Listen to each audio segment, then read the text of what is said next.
buntag everybody. So ayan, nakapag-vlog ako ulit kasi aalis kami ni Cooper. Kami lang ni Cooper. Actually si Franco kakabalik lang sa work. So umuwi siya dito ng lunch. Nagluto ako ng lunch niya. Steak yung ni-request ni Dong Franco. Franco talaga. Pasensyahan nyo na yung kusina kasi kakaluto ko lang and mamaya na ako maligpit kasi may appointment kami ni Cooper sa vet.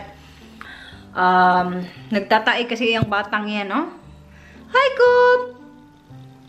Hi! Naglaro-laro naman siya. Okay naman yung feeling niya, naglalaro siya. Pero, yung ano niya is basa. So, kailangan namin pumunta ng vet.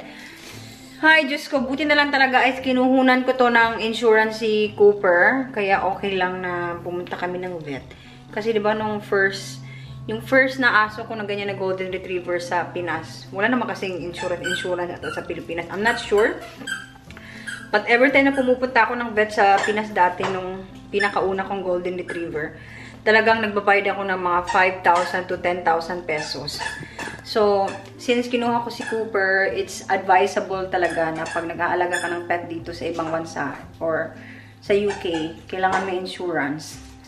So, hindi naman masyado mahal yung insurance niya. Maybe I pay around 15 pounds per month. So, not too bad. So, ayan. Hello, Coop. What are you doing? Are we going to the vet now? Huh? Are you excited to see your doctor again? So, ayan yung mga toys niya. Diyan sa basket na yan. So, after niya maglaro, tinatidy ko na lang. Hindi ko pa siya naturuan paano mag-tidy kasi. But, good boy naman niyang batang iyon. Gusto niya yung laruan. Favorite. Actually, yung toy na yan, yun yung pinakaunang toy na nabili ko sa kanya. So, yan yung favorite niya. Ayan, nag-aantay kami na aming Uber. Come on! Come! Come! Come on! Come on! Go boy! Come on! Mag-Uber lang kami kasi wala si... No, wala si Franco. Tara! Come on! Come on! Go boy! Go boy!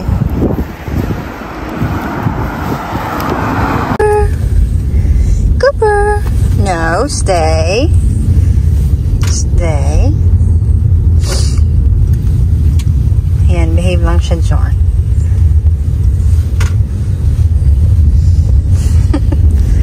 Good boy.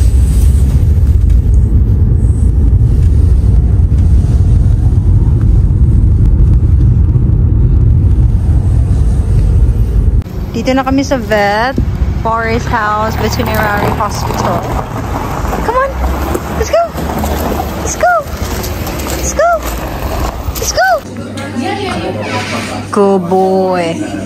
Stay. Stay. Hello, darling. Oh, you're so sweet, don't you? Oh, sure. Now. Down. Cooper.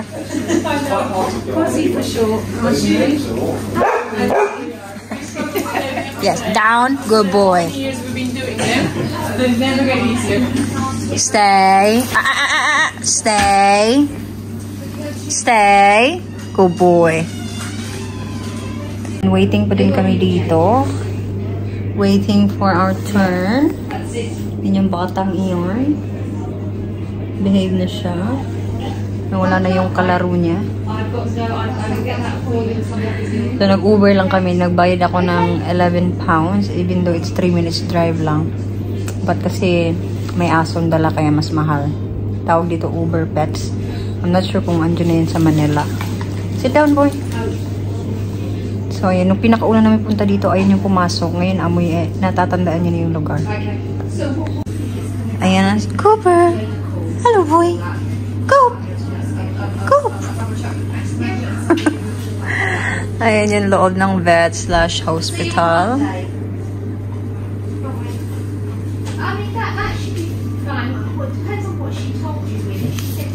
Down, boy, down. Sit down.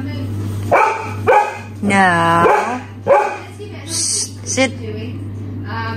Good boy.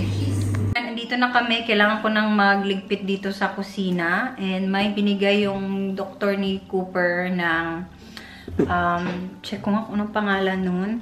Actually, super bilis lang. Okay naman yung ano ni Cooper. Sabi ng doktor. Saan na yun?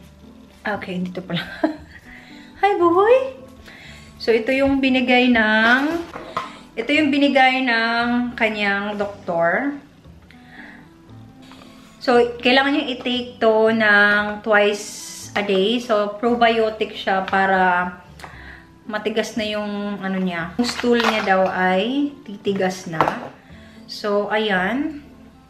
Ganyan siya, para siyang i-inject ng ganyan. Tapos, 5 milliliter daw yung ibibigay. So, parang, ano yung sabi niya? Go sa 5, diba? So, 1, 2, 3, 4, 5. Yan. Ganun ba? Ano tuloy ako? Paano to i-lock? Nakakaloka.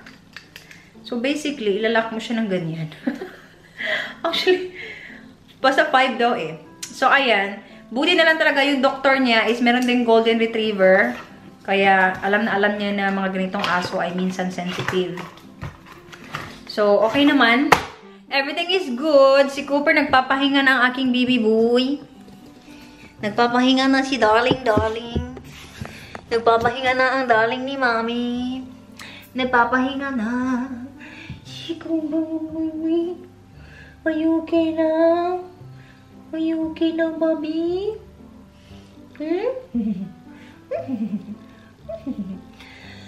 Ayan. So, kailangan ko nang magligpit dito dahil kasi parang binagyo yung aming kusina. Ayoko pa naman ng makalat na bahay. Hinihingal ako. Start na yung paghihingal ko. And si baby, super laki na niya. To the fact na, ayan. Bump update! We are 18 weeks. 2 weeks na lang ay mag-halfway na si Inday Joanna. And may papakita ako sa inyo. Nakalimutan ko. So, yung Christmas tree namin, nilagay ko na siya. This was last year's Christmas tree. Gusto ko sana mag-upgrade ng Christmas tree. Kaso, tawag dito. So, hindi na ako nag-upgrade kasi sabi ni Franco, lilipat naman kami ng bahay next year. Na mas malaking bahay. Probably, naghahanap kami ng 3-bedroom para kay baby. Kasi diba, hindi.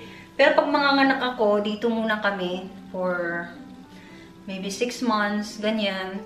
It's okay lang naman kasi pag infant, hindi naman talaga kailangan ng like malaking room, diba? Sabi nga ng ate ko, hindi nga daw nagagamit yung crib niya nung pinanganak niya yung baby niya. Kasi yung baby niya laging nasa parang may side bed na crib siya. And meron ding crib sa nursery niya. Usually, hindi daw nagagamit talaga pag, mga newborn. And, tingnan niyo yung ginawa ko. Charan! Hindi nagpo-focus. Itong camera na to, ayan. Ayan si baby. Ang tangos-tangos ng ilong niya. Oh, sabi pa ng sonographer, ang tangos daw ng ilong niya. Ayan. So, nung nilagay ko to, talagang na tears of joy. Na tears of joy si Inday Buntis. Kasi, naalala ko nung nag-birthday ako sa Pilipinas, sa Siargao, nung nag-blow ako ng candle, yung birthday wish ko is magka-baby. Attach ko yung video. Sinabi ko pa, manifesting. Kasi, nung birthday ko, yung sister-in-law ko, asawa ng kuya ko, is buntis siya nung time na yon. So, sabi ko, manifesting. And then, last year's Christmas as well, yun talaga yung wish ko. Yung, sana bigyan na kami. Kasi, di ba, natagalan talaga. 2 years bago binigay sa amin due to my PCOS na ako. If naka-follow kayo sa mga check-ups ko, yung medication ko, tapos supposed to be mag-IVF na kami. So, it was really, so itong baby na to is blessing in disguise talaga sa amin. Tapos binigay talaga sa amin to at the right time. So, ayan. Nilagay ko siya dito kasi, ayan. Siya yung best gift. Si baby yung best gift namin this year. Wala na akong ibang mahihiling pa sa Pasko. Andito na. Andito na sa aking tiyan. Anyway, kailangan natin maglinis, day. Kasi ayoko talaga ng makalat na kusina. Eh, nagmamadali kami kanina. Nagmamadali kami kanina kasi 2 PM yung appointment ni Cooper. Ano ba to? Hindi pa ako masyadong sanay dito sa camera na to, kaya pagpasensyahan nyo na kung hindi maganda yung pagbablog ko. Kasi sinasanay ko pa yung sarili ko maggamit. Anyway, it's been a good day. At least nakalabas kami, tapos maganda pa yung weather. So, kahapon naglinis ako. Tinan si Cooper, nagkalat ng mga toys niya. Diyos ko, paglabas ng anak ko, dalawa na sila magkakalat. Dalawa na sila magkakalat. It's okay, I'm very happy naman. Yung kusina talaga yung isa sa pinakamakalat araw-araw. Kasi nagluluto tayo 3 times a day. Lalo na kami ni Franco. And yung kusina naman, yung pinaka-favorite ko sa bahay. So, walang choice in Bemong Case. Maglinis. Actually, masaya ako today kasi maganda yung weather. Otherwise, moody na naman tayo for today's video.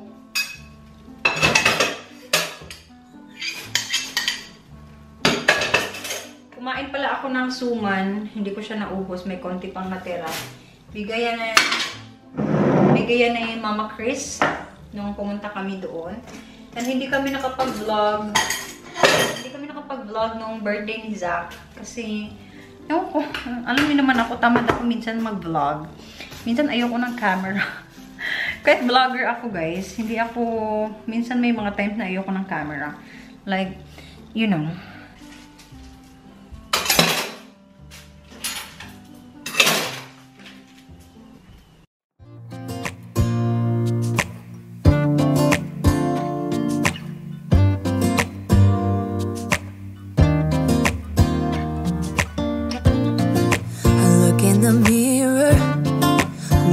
Back at me, I don't know what happened. Guess we weren't meant to be. I know we had problems, I thought we could fix them, but we got tired. There's nothing left to do but to say goodbye and try to move on. I'll get over you, only wish that I knew how to go on. Baby, you and me, we're so messed up together. Even if we tried, we'd be stuck here forever. I don't understand right now how to make it through, but I'll get over you. And it's not like I'm gonna hate you. It's what it is, nothing left that we could do. It's time for dinner. So, nagluto ako ng fried na salmon for our dinner. Simple lang kasi nagsawa na ako sa kaka-chicken dahil like, kulang na lang nito, lulipad na ako sa kaka-chicken. So, tinake advantage ko yung opportunity kasi the whole first trimester ayoko talaga ng isda. So, now on my second trimester going third, naging favorite ko na tong salmon. And according to my research talaga, okay siya. Maganda siya sa mga buntis. Kaya, yan. Lagyan ko lang ng salt and pepper. Ayan. Tapos, lagyan ko ng crispy fry. Kaunti lang. Not too much. So, hindi na ako naglalagay ng mga preservative as you guys been following me since nagka-PCOS ako. Since nag-try kami ni Franco and meron akong PCOS, tinanggal ko na yung mga preservatives sa food. So, ayan yung dinner namin ni Franco. Isa kami. And then, mag-boiled ako ng... Let's see, I'm going to boil some... Si Franco na lang mag-boil ng fruits. Ito yung kakainin ko. Pepper. Gusto ko to red pepper. And then, initin ko tong rice. Oh my gosh! Kanina pa pala ito mainit. Hindi ko na na-off. Diyos ko dahil, since buntis ako, nagiging makakalimutin na ako. Yung lagi akong loading. Talaga bang ganito pag buntis ka? Para lagi akong loading ba sa utak ko? Hindi ko na alam. Is this a pregnancy brain? Sabi nila pregnancy brain daw, sabi ng mga friend ko. Sabi ng friend ko na mommy na. Anyway, kaya lang yun, Inday. Kakain ako. Nagtupi ako ng mga damit kanina. As you guys can see, nagtupi ako ng damit. And then, manonood ako ng Little Mermaid kasi nanood ako kagabi. Hindi ko natapos yung Little Mermaid. And may nakita akong comment kung ano daw yung pinapakain ko kay Cooper. So, I'm feeding Cooper a 100% na protein. So, in-order ko to siya every month at dinideliver dito sa bahay. Wala ding preservatives. So, ayan, yung ingredients niya, andyan nakalagay, sweet potatoes, peas, and touch of sage. Chicken. Talagang whole chicken siya. Tapos yung mga gulay na pwede pang aso. And this is freshly made. So, budget ko kay Cooper every month. Kasama yung, kasama yung insurance niya is 100 pounds. Of course, if may mga additionals, like ngayon, nagbayad ako ng doctor's fee for 30 pounds, yung doctor's fee niya. Kasi yung covered lang sa insurance is yung mga check-ups. Hindi covered yung sa doctor's fee. So, kailangan ko yung babayaran. Anyway, he's doing okay. Pinainom ko na siya ng gamot. Sana maalis na yung watery niya na poops. And kakain lang si Inday, buntis nyo. Kasi ayoko ng salmon na malamig. Gusto ko yung talagang kakahain lang. Ayan, time to eat. So, ayan yung kakainin ko. So, naghiwa lang ako ng red pepper. And then, kaunting rice.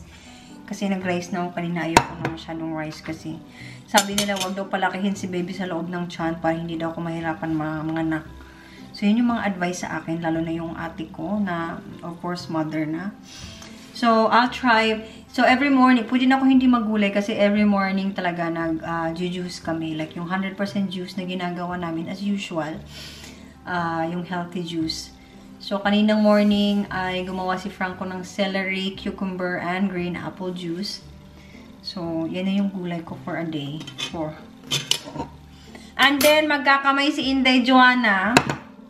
And magkukuha tayo ng ketchup. Gusto ko nang may kaunting anghang. Alam ko, nakikita ko sa inyo yung ibang comment na bawal maanghang sa buntis. Okay lang naman daw, basta moderation, sabi ng aking midwife at saka aking doktor. Tsaka hindi naman talaga as in masyado ako mahilig sa anghang. Konti lang. Kain tayo! Sit. Sit. Oh boy. All animal prints. Tatapusin ko lang yung Little Mermaid ko. Silk chiffon. Na palabas. Classic Hollywood movies. Itong batang to, lagi talaga ito nakaabang sa akin. Really influenced the way I see. Tingnan nyo naman, oh. May sakit pa yan, ha? May sakit pa yung batang yan, ha? Tapos pala hingi. Pero behave lang siya. Hindi siya nangaagaw ng pagkain. Huwag lang mahulog yung pagkain mo. Kasi pag mahulog mo yan, wala na talaga na goodbye. Sit. Good boy. Stay. Good boy. Di ba, bait? Bawal ka rito, bebe. Kasi nagpupups ka na. Who's that? Who's that? Is that Daddy? Daddy Franco is back. Hey everyone, I'm back. So after work, he went straight to the gym. That's why. Yep, and now home, eating food, and then sleep, and then repeat the cycle. Kaya nga. Maaga na akong ngayon, inaantok. So I'm going to end this vlog early. Tingnan niyo naman, no? Yung basket na yan, kakalinis ko lang yan kanina. And then now it's all messy with Cooper's toy. And then this boy is having a mess like a king. Like a king! Like a king! Hi, Coop. Coop. Sad, isn't it? What do you want from me? Coop. He's tired. Isn't he? Sige na. How's your day today, my love? Very tiring. Late finish from work. Then straight to the gym. Then home, eat. And then the day's gone. And then sleep, and then the whole cycle repeats again. Hello, you have flawless kili lagi, no? Thank you. Flawless, no? Perfect length, isn't it? It's just cut. And now it's growing a little. Yeah. Perfect! Isn't it, Cooper? Cooper is tired. Alright, loves. I-arrange ko lang itong mga tinupi ko dito. Ayan, and then hilamos. And then going to sleep. Thank you for watching this vlog. Please don't forget to like and subscribe if you haven't yet. I'll see you on our next vlog. Bye! Bye! Say bye, Coop!